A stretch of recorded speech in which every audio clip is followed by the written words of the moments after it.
torban lamaan darbe keessa sagalee waaqayyoo keessaa waan gaggabaabaa tokko isinitti dubbadheen ture. Harkifamanii duuka bu'uu waan jedhu mata duree harkifamanii duuka bu'uu jedhu macaafa fakkeenya keessaa isinii kaaseen seenaa intala gurraattii sanaa kan isinitti haasa'e isiniyyuu yaaddattu. Kana jechuun maal jechuudha? Intalli kun na harkisiisi duuban fiigaa akka ishiin dargaggeessa sanaan jette. Macaafni weeddotaa kun ergaa guddaa akka inni qabu, mistira guddaa akka inni qabu, hubannaa guddaa akka nu barbaachisu sila isinii kaaseen ture. Akkuma kanaga namoonni gaa'ila keessatti maaliin harkifamu? Maaliin harkifamanii gaa'ila dhaabbatu namoonni waan jedhu qabxii tokko isinii kaaseen ture. Bifaan harkifamaniitu gaa'ila dhaabbatu namoonni baay'een jedhee ergaa isinii akkan dabarse beektu. Bifti eenyumayyuu haa ta'u uumamni lafa kanarratti uumame hundumtu bifti isaa akka inni darbu, akka inni harca'u, akka ganamaa galgala akka hin taane, akka daraaruu danda'u, akka miidhaguu danda'u, deebi'ee akka harca'uu danda'u, akka goguu danda'u, iddoodhaa dhabamuu akka danda'u.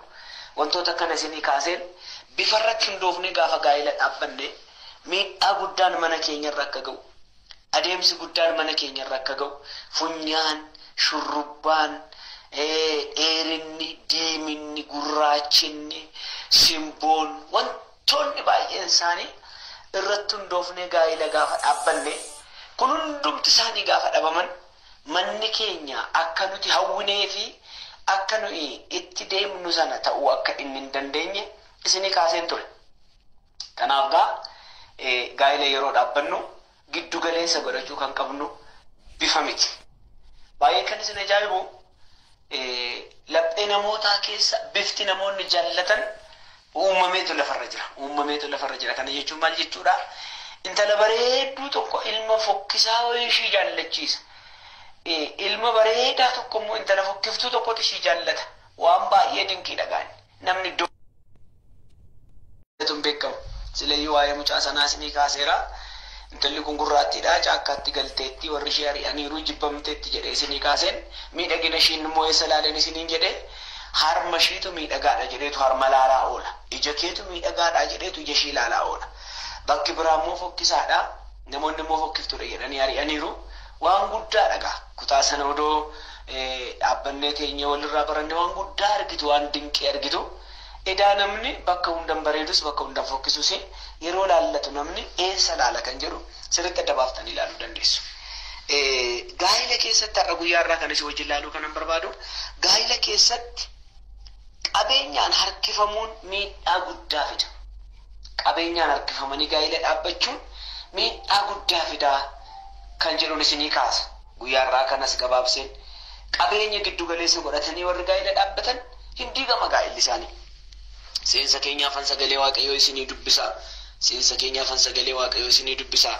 Ergaa gara Ibrootaatti barreeffame boqonnaa 13 lakkoofsa 5 giddu galeessa godhadhaa 4-5 isinii dubbisaa akkas jedha. Gaa'elli hundumaa biratti ulfina qabeessa haa ta'u.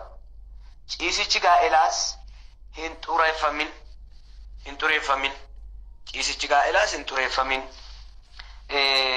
Waaqayyo warra halalee fi ejjituutti faraduuf jira. Akka jireenya keessanii horiidhaaf sassataa hin ta'in. Wanti argattan nu ga'a jedhaa. Waaqayyo ani matumaa si hin dadhabu, si hin buusus jedheeraa jedha. Waaqayyo ani si hin dadhabu, si hin buusu jedheeraa jedha. Baay'ee kan isin dinqu akka jireenya keessanii horiidhaa fi sassataa hin ta'in. Wanti argattan nu ga'a jedha. Horiin biyya lafaa kanarratti baay'ee barbaachisaadha. Namni horii malee jiraachuu hin danda'u. Manni horii malee jiraatu, namni horii malee jiraatu. Horii jechuun qabeenya malee, qarshii malee namni jiraatu. Manni qarshii malee jiraatu hin jiru. Qarshiin murteessaadha ilmoo namootaatiif. Jireenya namaatiif, jijjiirama namaatiif, bara namaatiif qarshiin barbaachisaadha. Qarshii isin barbaachisu bageetaa Yesuusin qarshii ganaa kaadaa qarshii isin jechuun hin danda'amu. Qarshiidhaan dubbii wangeelaa lallabnaa, qarshiidhaan tiraanspoortiidhaan deemnaa, qarshiidhaan nyaannaa, qarshiidhaan dhugnaa, qarshiidhaan macaafa binnaa, qarshiidhaan ergaa garagaraa dubbannaa. Ammuma lallaban isinii lallabu kanallee qarshiidhaan isinii lallabaa. Waan baay'een qarshii barbaachisa. Haa ta'u malee gaa'illi hundaa'uu kan qabu qarshii irratti ta'uu hin qabu. Qarshii irratti ta'uu hin qabu. Sagalee kana cimsaan dhaggeeffadhaa. Waaqayyoomti gurra keessa naa banu. Obboloota koo gaa'illi qarshiidhaan ijaarame baay'een isaa ijaaf ijoon isaa yeroo badu. Manni qarshii irratti hundaa'e baay'een isaa yeroo diigamu argina. Irra jireessa qarshii giddu galeessa godhatanii gaa'ila dhaabuu warri barbaadan manni isaanii hin diigama, barri isaanii hin diigama. Sobanii wayaa sobanii ani waan akkasiin qabaa, konkolaataan qabaa, suuqiin qabaa, manan qabaa jedhanii walitti haasa'anii warri koo waan akkanaa qabu, warri koo waan akkasii qabu, qabeenyi warra koo waan akkanaati jedhanii waan akkasii kanarratti hundaa'anii gaa'ila dhaabbatanii garri isaa kan wallaallame akkaataan diigumsa isaa adda kan ta'e nama baay'ee lakkaa'uu hin dandeenye. Nama baay'ee lakkaa'uu hin dandeenye. Giddu galeessi gaa'ilaa qarshii ta'uu hin qabu. Gaa'ila kan hundeesse Waaqayyo qarshii giddu galeessa godhatee miti. Gaa'ila kan hundeesse Waaqayyo qabeenya giddu galeessa godhatee miti. Gaa'ila kan hundeesse Waaqayyo dhiiraaf durba godhee yeroo uume Waaqayyo nama giddu galeessa isaa gaa'ila godhatee miti. Gaa'ila godhatee miti. Waaqayyo ilmaan namootaatiif jireenya yeroo uume ati dhiira dubara ta'i jedhee yeroo uume qabeenyi kun immoo iddoo kana argamaa kan immoo giddu galeessa godhadhaa jedhee hin uumne Waaqayyo. Hin uumne Waaqayyo. Seexanni garuu xiyyeeffannaan isaa inni guddaan kan inni ittiin gaa'ila diigu xiyyeeffannaan isaa inni guddaan qarshiidha. Obboloota koo namoonni baay'een qarshii isaanii erganii manni isaanii diigamaa. Qarshii erganiitu qarshii bichaadhaaf kan dubara barbaadan, qarshii bichaadhaaf kan dhiira barbaadan seenaan alakka. Qarshii qabdii, qarshii qabaa jedhanii bara isaanii wal duuba fiigaa kan turan, qarshiidhaan harkifamanii gaa'ila kan dhaabbatan hangi isaanii hin beekamu. Hangi isaanii hin beekamu.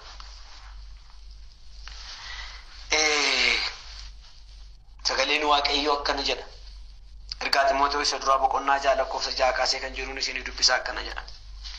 Nama Waaqayyoo ta'uun, nama wanta qabuun of danda'ee jiraatu biratti bu'aa guddaa qaba. Nuyi waanuma tokkollee finnee gara biyya lafaa kana hin dhufne.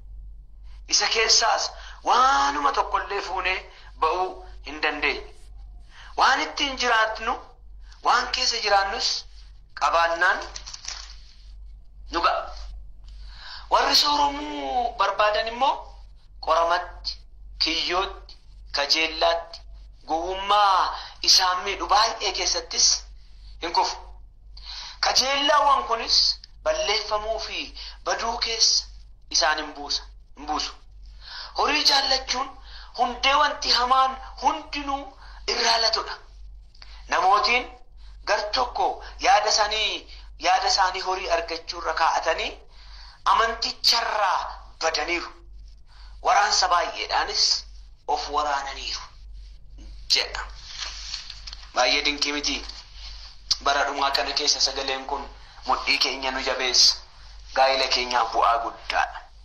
Nama Waaqayyoo ta'uun waa hundumaan of danda'anii jiraachuudha. Inni jedhu kuni qabeenyaan, beekumsaan, humnaan of danda'anii jiraachuudha jechuu osoo hin taane hafuura Waaqayyoo keessatti eeggamanii ayyaana Waaqayyoo kana giddu galeessa godhatanii humna Waaqayyoo keessa jiraachuudha. Humna Waaqayyoo keessa jiraachuudha. Bu'aa guddaa qaba jedha.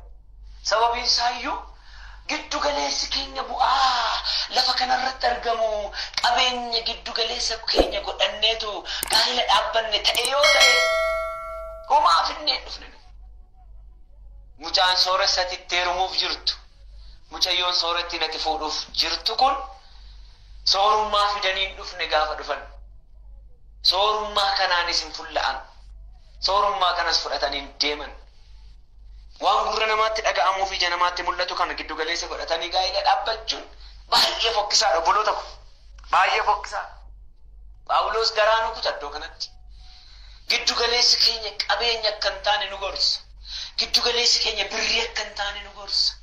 Giddu galeessi keenya qabeenya giddu galeessa godhannee gaa'ila dhaabbachuun bu'aa akka hin qabne nu gorsa. Aadaa biyya keenyaatu na ajaa'iba yeroo baay'ee. Gaa'ila dhaabanii yeroo dhiiraaf dubara walitti heerumsiisanii waan isaan horan walitti lakkaa'u. Sobaniitu dulloota 5 qabdii, hoolota 10 qabdii jedhanii yookaan immoo qotiyyoota qabaa, farda qabaa, mana jaarratee qabaa jedhaniitu wal fakkarsiisu adda baaba cinaa dhaabbatanii. Kuni gaa'ila kanaaf hundee ta'uu hin danda'u. Gaa'ila kanaaf kuni giddu galeessa ta'uu hin danda'u. Yeroo dheeraa booda fudhadhee sin barsiisuu hin danda'a. Gaa'ila keenyaaf giddu galeessa ta'uu kan qabus ta'uu kan danda'us jaalalaa fi jaalala ta'uu qaba. Qarshiin gaa'ila keenya gidduudhaa mataa ol qabachuus hin qabu, maqaa waamsifachuus hin danda'u hin qabu. Gaa'illi keenya qarshiidhaan waamamuus hin qabu, gaa'illi keenya qarshii irratti hundaa'uus hin qabu. Qarshii irratti hundaa'anii qarshiidhaan harkifamanii warri gaa'ila dhaaban gaafa qarshiin dhume dhumu yaa. Gaafa qarshiin galee wal biraa yaa. Gaafa qarshiin dhabamuuf keessa maqaan Waaqayyoo bara baraan eebbifamu. Gaa'illi keenya qarshii irratti hundaa'uu hin qabu. Gaa'illi keenya giddu galeessa isaa qarshii godhachuu hin qabu. Waan ittiin jiraannuu fi waan keessa jiraannu qabaannaan nu ga'eedha Phaawulos. Waan ittiin jiraannuu fi waan keessa jiraannu qabaannaan nu ga'a jedha. Waan ittiin jiraannuu fi waan keessa jiraannu qabaannaan nu ga'eedha. Maaliin harkifamteetu gaa'ilatti seenuuf deemta obboleessa koo? Maaliin harkifamteetu gaa'ilatti seenuuf deemta obboleettii koo? Tarii biyya hambaa kana keessatti dafqa keessa cobsaa warri jirtan gatiin isin iddoo sanatti dadhabdan ittiin gaa'ila hundeeffachuuf yoo ta'e baddaniittu deebi'aa sammuu keessan hundeeffadhaa. Qarshii keessan jaallatee, qarshii keessan lakkaawwatee, qarshii keessan giddu galeessa godhatee gaa'ila isin wajjin dhaabbachuuf inni deemu kun innuma qarshiin hin dhabama. Hundeen qabu qarshiin, hundeen qabu horiin, hundee kan qabu Waaqayyoodha. Qarshiidhaan harkifamanii dhaabbachuun, qarshiidhaan harkifamanii gaa'ila dhaabbachuun bu'aan qabu. Waa'ee qarshii kana sagaleen Waaqayyoo sirriitti cimsee dubbata. Namni gooftaa lamaa bitamuu hin danda'u jedhee dubbata. Horii jaallata taanaan namni horiidhuma sanatti sirriitti gooftaadha. Abbaa manaa natti wajjin gaa'ila dhaabbachuuf deemtu kun horii jaallata taanaan gooftaan isaa horiidha waan ta'eef ati haadha manaa ta'uu hin dandeessu. Haati manaan kee ati horii wajjin gaa'ila wajjin dhaabbachuuf dhamaatu kun horii jaallatti taanaan ati abbaa manaa ishiidhaa ta'uu hin dandeessu. Kanaaf waan ittiin jiraannu yoo qabaanne nu gaa'edha. Gaa'ila yeroo dhaabbannu gooftaa nu jiraachisu qabaannan ga'aadha. Gooftaa lakkaawwadhaa gaa'ila jalqabaa. Gooftaadhaan harkifamaa gaa'ila jalqabaa. Bifaan harkifamtanii gaa'ilan jalqabinaa. Horiidhaan harkifamtanii gaa'ilan jalqabinaa. Warri sooromuu barbaadan immoo qoramuutti galuuf deemuudha qaba caamni kee. Soorummaa barbaadanii warri gaa'ila dhaabbatan qorumsatti galuuf deemu. Adaraa Rabbii qorumsatti galta horii giddu galeessa godhatte gaa'ila hin dhaabbatin. Adaraa Rabbii qorumsatti kiyyootti galuuf deemta. Kiyyootti galuuf deemta. Kajeellaan horii daangaan qabu. Waan ammanaan yoon argadheen dhaabbadha iddootti jettee daangeffattu qabdu. Horii barbaaddeetu gaa'ila dhaabde taanaan daangaan qabu hin xumuramu. Sin quubsu horii. Kanaaf gaa'illi kee qilleensa si jalaa ta'a. Gaafa horiin argame bichaa ililchitee gammaddee gaafa horiin dhabame mataa walirraa garagalchita taanaan gaa'ila ta'uu hin danda'u. Bayi kana keessaa obboleettii horii keessaa bayi. Horii giddu galeessa godhattee gaa'ila dhaabbachuu keessaa bayi. Horii jaallachuun maal nama godha? Qoramatti nama galcha. Qoramatti nama galcha. Birri amma kanaan fidan jenneeree, qabeenya amma kanaan qaban jenneeree, nan goyyoomsineeree, yeroo gaa'ila dhaabbachuuf deemnu waa'een kanaa rakkoon qabu jenneeree, warri koo qabeenya qabu jenneeree, warri koo yoo waan akkasii godhu jenneeree, waan akkanaan bitan jenneeree, waan akkanaan fidan jenneeree, kana lakkaa'uu jalqabda taanaan kiyyoo keessa jirta. har'an jala muree sitti. Gowwummaa isa nama miidhu keessatti kufuun keenoonu jedha Phaawulos. Gowwummaa keessatti, gowwummaa isa nama miidhu baay'ee keessatti kufta. Horii jaallachuudhaan gaa'ila dhaabbatteetti tana. Soorummaadhaaf gaa'ila dhaabbatteetti tana. Horii jaallachuudhaaf dhaabbatteetti taanaan gaa'ila gowwummaa isa nama miidhu keessatti kufta. Macaafni qulqulluun akka walii wajjin jiraataniif dhiiraaf durba godhee isaan uume jedhe malee akka horii walitti fidataniif dhiiraaf durba godhee isaan uume hin jedhu. Akka walii wajjin jiraataniif, akka horanii baay'ataniif sila isinitti meeragaa. Gaa'illi iddoo ciisa isaati bareeduu kan qabu, iddoo ciisa isaati miidhaguu kan qabu horii isaa miti. Horii isaa miti. Qabeenya isaa miti. Qabeenya isaa miti. Miidhaguu kan qabu iddoo ciisa isaati. Waaqayyo dhiiraaf dubartii godhee yeroo uume akka horanii baay'ataniif, horanii baay'achuu jechuun lafa akka guutaniif, hormaata sanyii, hormaata itti fufinsaa, hormaata diroo, የዘር በረከት የዘር ክብር ማለ ሆሪዳፍ ምት ጋይሊ ከን ኡመን ሆሪ ጊዱ ገለሰ ወደተኒ ጋይለ ዳበቹን ጎውማ ኢሳም ሚዱ ባየ ከሰደስ ህንኩፍ ሆሪ ለጊዱ ገለሰ ሳኒ ዋንተ ሰይጣንሞ ጥየፈናን ሳይን ጉዳን በየለፋ ከነረት ከነኝ በርባዱ ነማ ከራን እንትን ነማ ኩፍሱስ ጋይላን ቁልፊ ጋይላ አርከሳ ከሰ ገልፈተ ይረዳናን ሰይጣን የሮ ከሚዩ ግድንቀም ቁልፊ ጋይላ አርከሳ ከሰ ገልፈተ ይረዳናን ቁልፊን ጋይላ ኢሳርከ ቁልፊን ጋይላ ኢሳርከ ገለ ይረዳና ዋዲጉን ይሰጥ ቀበኝ ቁልፊ ጋይላ ከኛ ተውንቀም ቀበኝ ፉርቱ ጋይላ ከኛ ተውንቀም በለፈሙፍ ከጀላወን ሆሪ በለፈሙፍ በዱ ከሰ ነማ ቡሰ ጀ ከጀላን ሆሪ በዲ ከሰ ነማ ቡሰ ግዱ ገለሰ ሆሪ ጎደተኒ ምን ዋቀዮ ከሰ ጅራቸው ነው ቦሎተ ቆንተ ቆያዳ ወልዳኑ መዩ ነምኒ ከነቆ ግዱ ገለሰ ሳወሪ ጎደቴቲ ነን ሶሮማ ኤርገም ጴንጤ ተይሰብስቤ ነራጫቤ ኤርገም ግዱ ገለሰ ጎደተኒ ጎፍታው ጅንጅራቱ አኒ አና ዋቀዮ ጅንጅራ ዱፋን ፈያ ጎደዴፊ ኢበማን ትሮ ዋን ፈየፊ ኖ ከነምቲ ግዱ ገለሰ ከኝ ዋንን ቀበኛ አርገዴ ጀነን ጎፍታው ጅንጅራ ኖ ከነምቲ ግዱ ገለሰ ከኝ ዋቀዮ በናፎ ጉማኑ ፈከን ዋቀዮ በናፎ ጉማኑ ፈከን ኢላጋ ሆሪ ጃለቹ ሶሩማ በርባዱን ቆረመት ኪዮት ከጀላት ጎውማ ኢሳሚዱ ከሳን ኩፍስ ጀለቱ ከጀላ ወንኩንስሞ በለፈሙፊ በዱ ከሰ ኢሳኒን ቡሳ ጀዳ ሆሪ ጃለቹን ሁንዴ ወንቲ ሃማን ሁንድኑ ኢራለቱዳ ሲለ ሴንሰ ኮረተ ሲነጥ ዱበዴ ሆሪኑን በርባጭሱ በኢየሱስ ማን ቀበኝን በርባዱ ጀቻንጁ ጋይለ ይሮድ አበኑ ፊኞኑ ትቲን አርከፈምኔ ጋይለ ዳበቹ ቀብኑ ቀበኘ ተውን ቀቡን ጀደመለ ቀበኘ ተውን ቀቡን ጀደመለ እንበርባጭሱ ጀቻንጁ እንበርባጭሱ ጀቻንጁ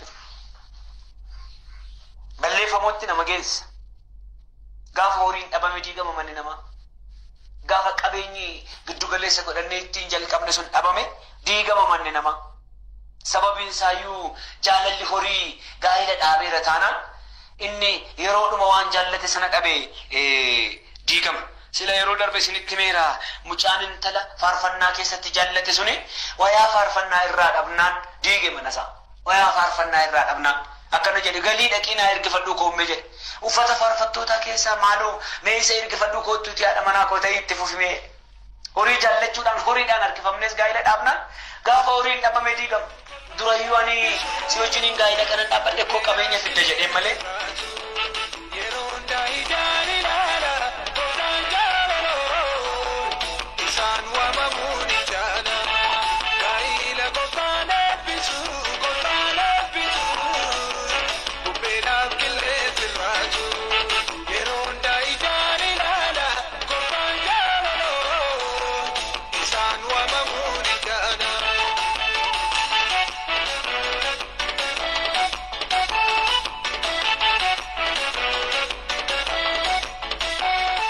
na ergifadhu koomme jedhe uffata faarfattootaa keessaa maaloo mee isa ergifadhu koottuuti haadha manaa koo ta'e itti fufime horii jaallachuudhaan horiidhaan harkifamnes gaa'ila dhaabna gaafa horiin dhabame diigama durayyuu ani si wajjiniin gaa'ila kanan dhaabbadhe koo qabeenya fidda jedheen malee qabeenya qabda jedheen malee horii kee ilaaleen malee maal kee ilaaleen obboloota koo warrallee ilaalanii namoonni warri horii qabu warri wannee qabu jedhanillee namoonni gaa'ila dhaabbatan jiru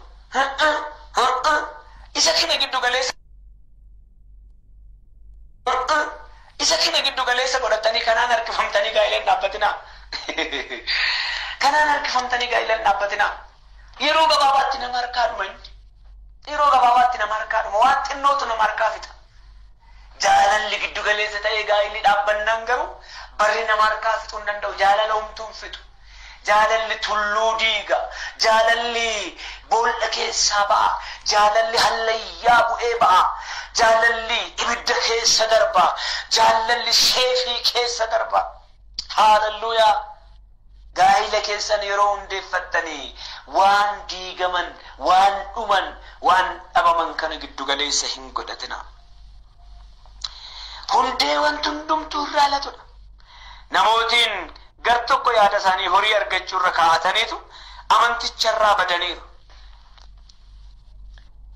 lisaana kan salliyan ergaa kan dabarsan mul'atan arga kan jedhan maaddii yeroo walii wajjin nyaannoon argaa warri jedhanii gaa'ila walii wajjin jalqaban giddu galeessa isaanii horii godhataniitu gaafa horii dhaban amanticharraa badu baay'ee of waraana guduman ta'ee ofiin jedhachisikanii horii ishii ilaaleen horii isaa ilaalee itti seeneeni gudii ta'ee of waraan amantii isaaniirraa kufu amantii isaaniirraa dadhabu amantii isaaniirraa laafu giddu gala isaanii horii godhatanii walii jalqaban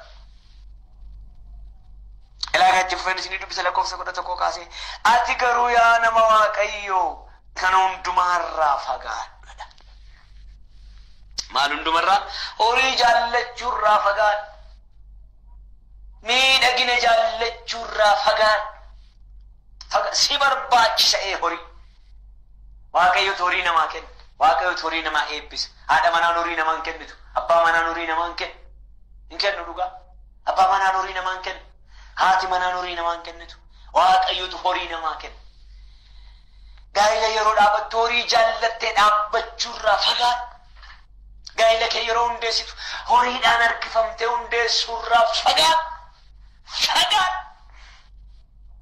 kuni sagalee waaqayyooti bultoo yeroo ijaarrattu horii jaallattee ijaarrachuurraa fagaadhu giddu galeessa kee qabeenya qabdi jettee wajjiniin gaa'ila dhaabuurraa fagaadhu irraa fagaadhu ati garuu yaa nama waaqayyoo bifarraa fagaadhu horiirraa fagaadhu horiin hundee wanti hundinuu irraa latudha hundee cubbuun irraa latudha namni gaafa horii dhabeen cicciniina bakka waan irratti hundaa'ee gaa'ila isaa dhaabbate sana gaafa dhabeen cicciniina ofin goyyomsin naman goyyomsin horiidhaan waliin harkisina namoonni akkana jedhanii haasa'u namoonni akkana jedhanii haasa'u seenaa keessatti dubaroonni horii jaallatu jedhanii haasa'u dhiironni horii jaallatu jedhanii haasa'u horii miti giddu galeessi keenya ammas irra deebi'een dubbadha nu barbaachisa horii itti fayyadamuuf nu barbaachisa ittiin jiraachuuf nu barbaachisa mana ittiin ijaarrachuuf nu barbaachisa nyaata ittiin nyaachuuf nu barbaachisa uffata ittiin bitachuuf nu barbaachisa fuula fuulduratti ittiin deemuuf walitti dhufeenya namoota wajjin horachuuf nu barbaachisa lafa kanarratti horii nu barbaachisa harkifamni keenya garuu giddugalli keenya garuu horii ta'uu hin qabu gaa'illi horii lakkaa'uu iyyuu hin qabu maal qabda maalan qaba waaqan qaba walii jechuu danda'uu qabna malee maal qabda maalan qaba walii jechuu hin qabu waan mul'atee dhabamu gaaddidduu kana giddu galeessa godhachuu hin qabu gaaddidduun yeroo hundumaa nama biraan dhabamtu yoo barbaadde gad dabartii yoo barbaadde ol dabartii yoo barbaadde fuulduratti yoo barbaadde duubatti yoo barbaadde maddiitti darba gaaddidduun xilaa inni jennu sun inni kun giddu galeessa keenya ta'uu hin qabu waanuma ta'e yoo nama harkatti argan malee namni baratee biddeena yoo qabaate malee akkanumatti duwwaa walitti dhufne maal goon duwwaadhuma dhufne garaadha keenya keessaa yeroo baanu duwwaadhuma dhufne qabeenya finneen dhufne barachuun bareeda mindaadhaan qaxaramuun bareeda dhama'atanii horii godhachuun bareeda giddugala gaa'ela ofii garuu horii godhachuun badaa. Ati garuu yaa nama Waaqayyo kan hundumarraa fagaadhu. Ati qajeelinaaf akka nama Waaqayyootti jiraachuudhaaf amantiidhaaf jaalalaaf obsaaf gara laafummaadhaaf dhama'e. Gaa'ela kee yeroo dhaabbattu qajeelina irratti hundaa'ee gaa'ela kee dhaabbadhu. Akka nama Waaqayyootti jiraachuudhaaf gaa'ela kee dhaabbadhu. Gooftaa qabaa, gooftaa qabdii, gooftaa jaallataa, gooftaa jaallattii, gooftaadhaaf jiraataa, gooftaadhaaf jiraattii. Gara laafettiidhaa gara laafessaa. Isa kanatti obsa qabaa, obsa qabdii. Yoo hiyyummaan dhufe obsinee keessa dabarraa, yoo lolli kee obsinee keessa dabarraa, yoo dhibeen jiraate obsinee keessa dabarraa jedhii giddu galeessa kee godhadhu malee. Horii qabaa, horii qabdii. Eeyyee har'a qabdi boru garuu nabdi. Dhugaa. Har'a qaba boru garuu naba dhugaa. Biyya lafaati ka gaaddidduudha ka. Qabeenyi gaaddidduudha ka. Mee yaaddadhaame biyya keessanii kaleessa qaba kan jedhan har'as qaba jechaa jiru. Kaleessa sooressa kan jedhan har'as sooressa jechaa jiru. Lakki. Hin argatas hin dhabas kaanam. Hin dhufas hin dhumas ka. Yoo waan jedhee yaaddatu miti karaatti dhufee karaatti dhume jedhe. Waaqayyo yeroo na uumu duwwaa na uume, yeroo na fudhatus duwwaa na fudhata karaatti dhufee karaatti dhume jedhe.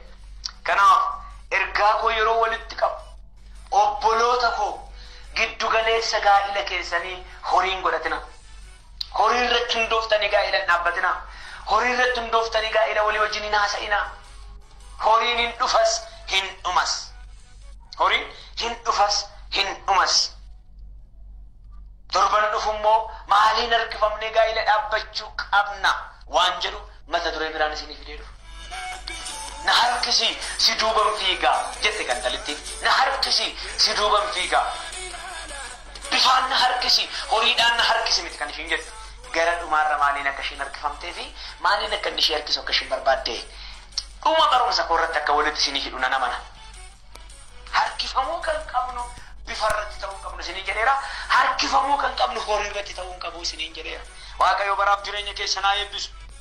Harkifamaa gooftaa duukaa harkifamaa horii duukaa hin harkifaminaa. Barri keessa naa eebbifamu. Yaa Waaqayyo.